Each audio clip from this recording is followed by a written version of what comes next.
to his forehead, then split his tongue in half to resemble a snake. And the most insane thing he did was Bro, and that ain't even the worst part though. Bro, that ain't even the worst part though. Bro, listen to what this man finna say, gang. Record. Alright. You know I gotta make my little reaction video on, bro.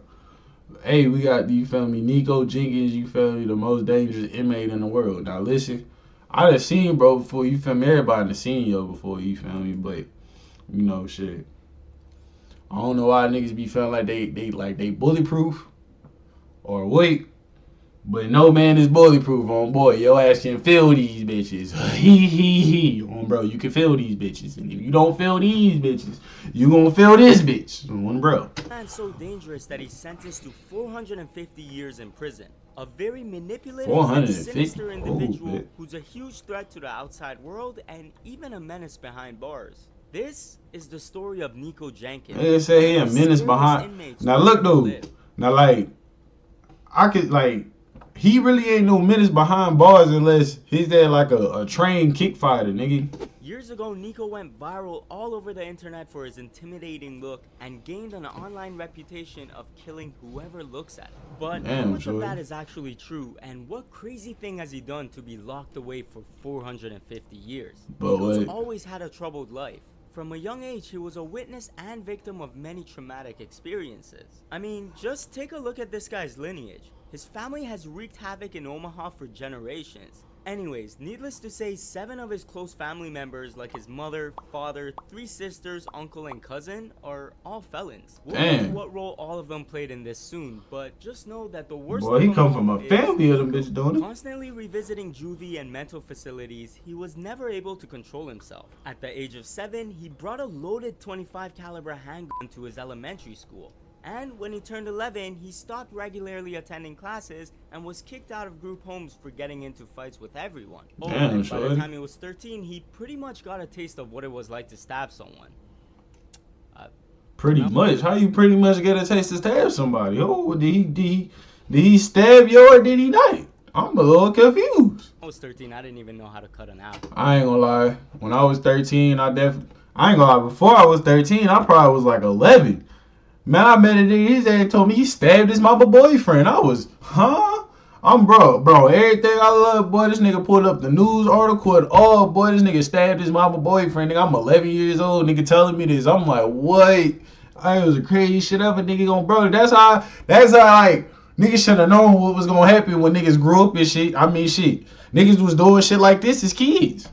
Anyways, Nikko got involved with gangs very early on, and in 2003, at the young age of 15, he was sent to prison for 2 armed carjackings. Damn, shorty. Not one, but 2. He continued causing problems, and the court slapped on 2 extra charges. One for attacking a guard, and the other for inciting a prison riot. But the next decision the judge made changed the course of many people's lives for the worst, because instead of those additional sentences running consecutively, the courts ordered them to run concurrently, which meant he received no additional time and only served his 10.5 years in prison. Fast forward to 2013, he was finally released, and instead of learning his lesson and reforming, he went on an absolute killing spree. I mean, seriously, this guy just doesn't stop. Boy said he went on a killing spree. Been avoided if the judge didn't implement the sentences like that. 11 days after becoming a free man. I mean, shit, like, that'd probably be like the like why niggas be getting hella years and shit, cause like shit, a judge might take a chance on your ass, let you get out on some shit, and then nigga that got out went on a killing spree. The judge didn't get one light on your ass. You feel me? The judge was fucking with you, trying to give you a chance and shit. And nigga, your ass proved her ass wrong. Him or her, you proved that all the way wrong, nigga. Nigga proved the whole state wrong. Fuck you talking about? But the real kicker here is that he did it with the help of his cousin and sister, using his family in order to lure the 2 men to the location.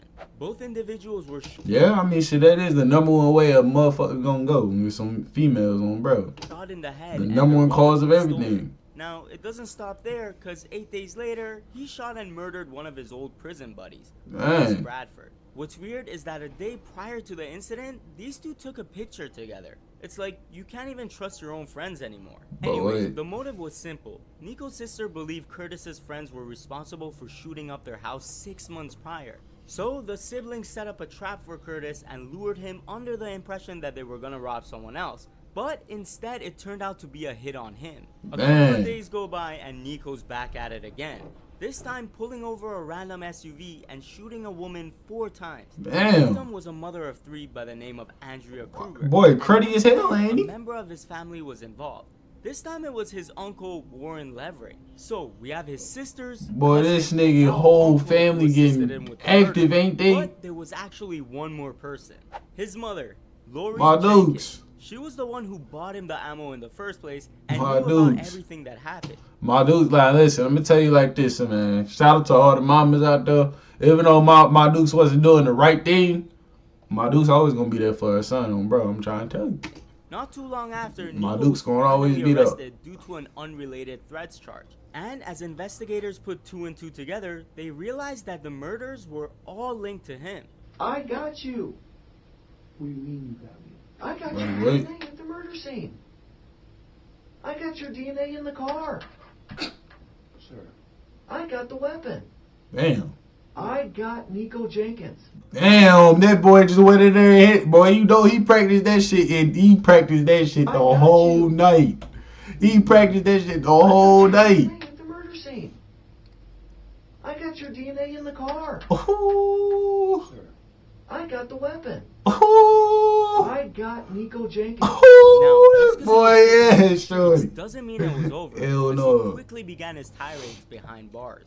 In an 8-hour interrogation, Nikko confessed to all 4 of the murders, claiming it was just a sacrifice for the Egyptian serpent god Apophis. Yeah, apparently the serpent spoke to him and told him to do all of that. The courts were trying to pass a death sentence onto Nikko, but while in prison, he got his hands on a razor and carved Satan into his forehead. Then split it.